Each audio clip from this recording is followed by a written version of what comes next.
finishing Ivan Part 2. This is for Pete's class. And I guess we should start talking about what happened in Part 1. Of course, Ivan begins telling his story to Ruby. And this is a big deal because Ivan has been really struggling through the whole story. Actually, not struggling. He just doesn't want to remember the past. And we find out that his sister was holding on to the past and ended up dying, and he connects that together. So this is a big deal because Ivan is telling about his past for the very first time, and Ruby's the one who brought it out. Someone who he can protect. Really, for the first time in his life, he can be like his father.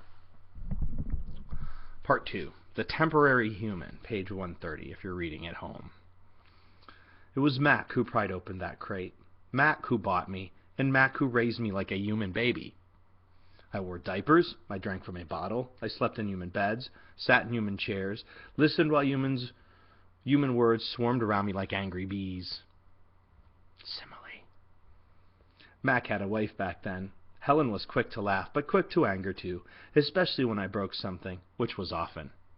Helen's a brand new character. Here is what I broke while I lived with Mac and Helen. 1 crib, 46 glasses, 7 lamps, 1 couch, 3 shower curtains, 3 shower curtain rods, 1 blender, 1 TV, 1 radio, 3 toes, my own.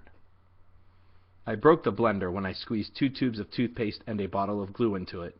I broke my toes attempting to swing from a lamp fixture on the ceiling. I broke 46 glasses. Well, it turns out there are many ways to break a whole glass. Every weekend, Mac and Helen took me in their convertible to a fast food restaurant where they ordered me French fries and a strawberry shake. Mac loved to see the expression on the cashier's face when he drove up and said, "Could I have some extra ketchup for my kid?" I went to baseball games, to the grocery store, to a movie theater, even to the circus. They didn't have a gorilla. I rode a little motorbike and blew out candles on a birthday cake. My life as a human was a glamorous one, although my parents, traditional sorts, would not have approved. There's a picture right there.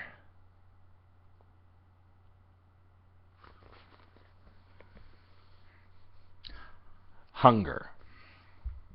Boy, I wonder what that means. In my new life as a human, it was well tended. I ate lettuce leaves with Thousand Island dressing and caramel apples and popcorn with butter. My belly ballooned. But hunger, like food, comes in many shapes and colors. At night, lying alone in my poo pajamas, I felt hungry for the skilled touch of a grooming friend, for the cheerful grunts of a play fight, for the easy safety of my nearby troop. Foraging through the shadows. So he's missing, when he was little, he would miss living in the wild. Still, sometimes I lay awake, wishing for the warmth of another just like me, asleep at night, asleep at a night nest of tender prayer plants. I liked having sips of soda poured into my mouth like a bubbling waterfall, but every now and then I longed to search for a tender stalk of arrowroot to feel the tease of my mango just out of reach. Notice, boys and girls, that every simile that he uses, he compares something to something from the wild still, comparing getting soda pop poured down his mouth like a bubbling waterfall. Good comparison. Still life. One day Helen came home with something large and flat wrapped in brown paper. "Look what I bought today," she said excitedly as she tore off the paper. "A painting to go over the living room couch." "Fruit in a bowl," Max said with a shrug. "Big deal." "This is fine art. It's called a still life," Helen explained, "and I think it's lovely."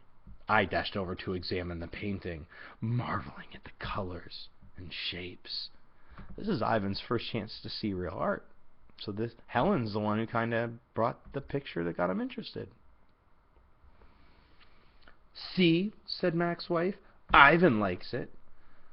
"Ivan likes to roll up poop and throw it at squirrels," Mac said. I couldn't take my eye on the me ball.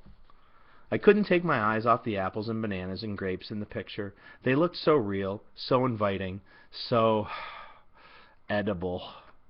I reached out to touch a grape, and Helen slapped my hand. "Bad boy, Ivan, don't touch." She jerked her thumb at Mac. "Honey, go get a hammer and a nail, would you?" While Mac and Helen were busy in the living room, I wandered into the kitchen. A cake covered in thick chocolate frosting sat on the counter. I like cake. Love it, in fact. But it wasn't eating I was thinking about. It was painting. The frosting peaked and dipped like waves on a tiny pond. Simile. Again, comparing it to something in nature that he probably saw when he was little. It looked rich and gooey, dark and smooth. Looks like something. It looked like mud. I scooped up a handful of frosting. I scooped up another. I headed to the refrigerator door. It was perfect, an empty, white, waiting canvas. The frosting wasn't as easy to work with as jungle mud. It was stickier and, of course, more tempting to eat, but I kept at it. I scraped off every last bit of the frosting. I may have even eaten a little of the cake, too. I don't remember what I was trying to paint. A banana, most likely. I suppose I knew I was going to get in trouble, but at that moment, I just didn't care. I wanted to make something, anything, the way I used to. I wanted to be an artist again. Punishment.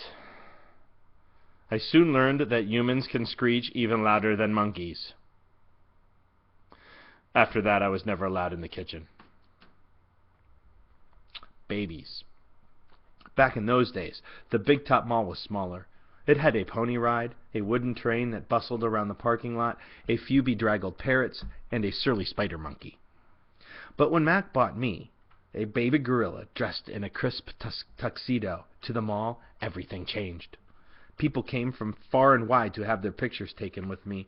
They brought me blocks and a toy guitar. They held me in their laps. Once, I even held a baby in mine.